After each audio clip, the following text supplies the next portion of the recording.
Story 1. Everything began when I chose to leave on a performance setting up camp excursion in a remote woods. I was looking for isolation and a break from the rushing about of day-to-day existence. Much to my dismay, I was going to encounter the most startling evening of my life. I had set up my camping area close to a quiet stream, thinking it was the ideal spot to unwind and loosen up. As the sun set, I began to hear odd commotions coming from the forest. From the outset, I excused it as the typical hints of nature. Be that as it may, as the night developed hazier, the commotions developed seriously upsetting. I attempted to persuade myself that it was only my creative mind pulling pranks on me. However, where it counts, I realized something was awfully off base. I clustered inside my tent, gripping my spotlight like a help. Then, I heard strides moving toward my camping area. They were slow and ponder, and my heart dashed as I understood I was in good company.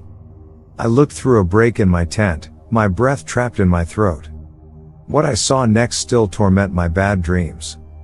There were 3 individuals, their countenances disguised by spooky veils, waiting around an open-air fire. They were reciting in a language I was unable to comprehend, and the fire cast scary shadows across the trees. I was unable to move. Dread deadened me as I watched these outsiders, their developments unnatural and disrupting. They didn't seem like ordinary campers by any means.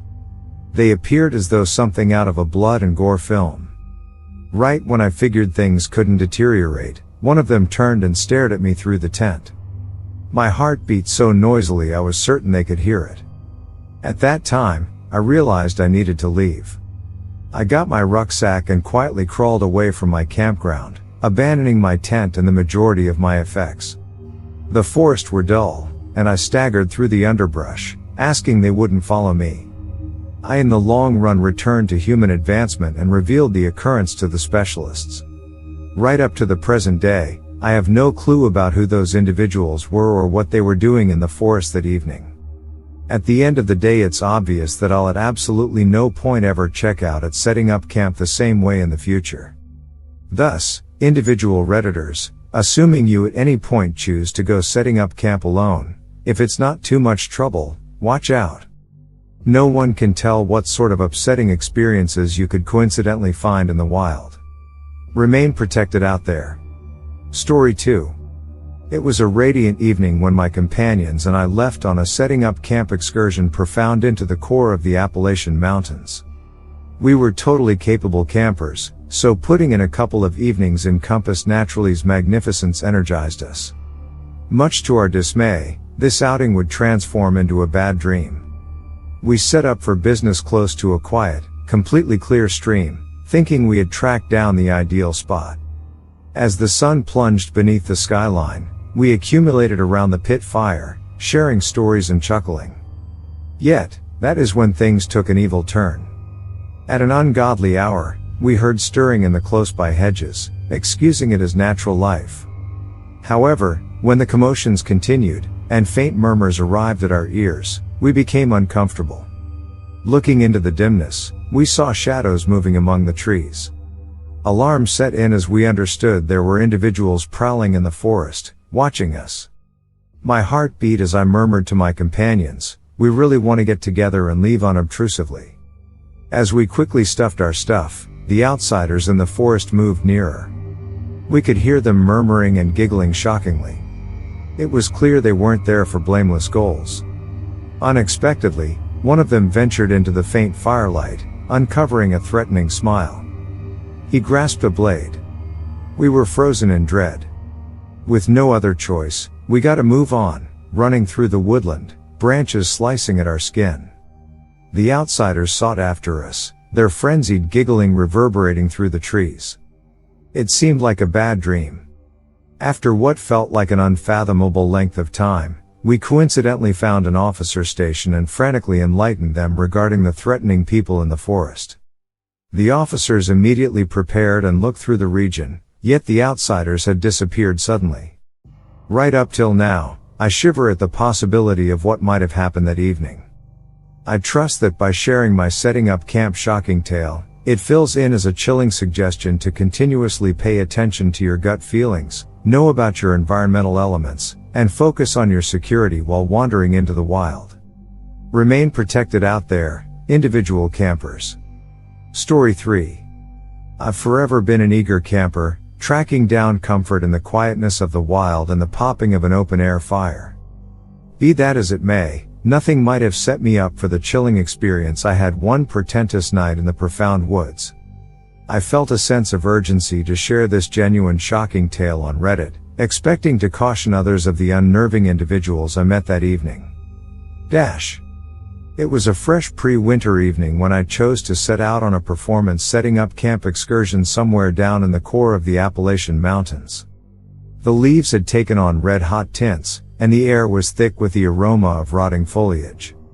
I had set up camp in these woods previously, feeling a feeling of commonality that ought to have been soothing. However, this time was unique. I showed up at my picked camping area, a disconnected clearing encompassed by transcending trees. The sun plunged underneath the skyline, and obscurity got comfortable. With my tent pitched and a little fire popping, I started to unwind, giving the hints of the timberland hush-me access to a tranquil daze. Around 12 p.m., I was shocked conscious by a far-off sound. It was the indisputable stir of strides, moving toward my campground from the thick woods. My heart beat in my chest as I stressed to tune in. I had heard creatures in the prior night, however this was unique. These were conscious, determined advances, reverberating through the tranquil woodland. In the faint light of my perishing fire, I was unable to see a lot, yet I could feel a shudder slither down my spine. I went after my spotlight, gradually unfastening the tent and sparkling the shaft towards the wellspring of the sound. What I saw froze me in my tracks. Two shadowy figures, shrouded in worn-out dress, remained at the edge of my campground. Their countenances were clouded by the dimness, yet I could detect a disrupting power in their presence. I called out, my voice faltering with dread, "Who's there?" Quietness lingered palpably briefly, and afterward one of them talked, a rough voice that creeped me out. "We're simply going through, companion. Try not to mind us." I was unable to shake the inclination that something was terribly off base. These were not common climbers or lost voyagers, they were ghostly, agitating, and should not be so near my camping area at this hour. I chose to make a strong stride.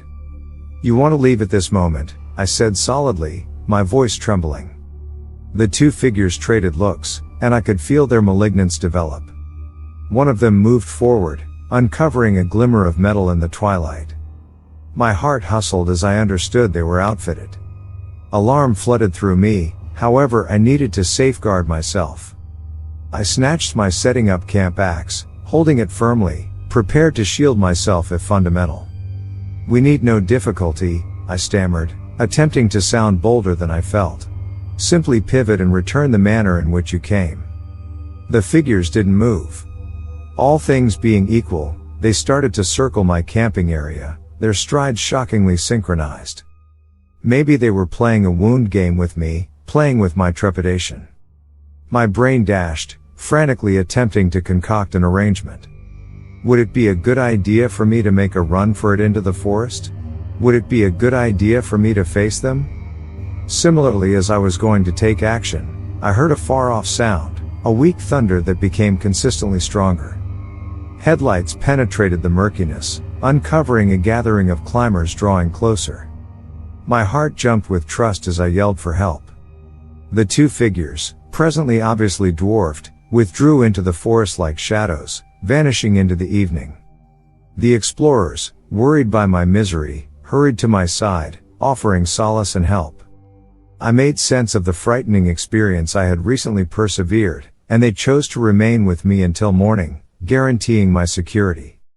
We kept the fire consuming splendidly, projecting away the dimness that had shrouded my campground.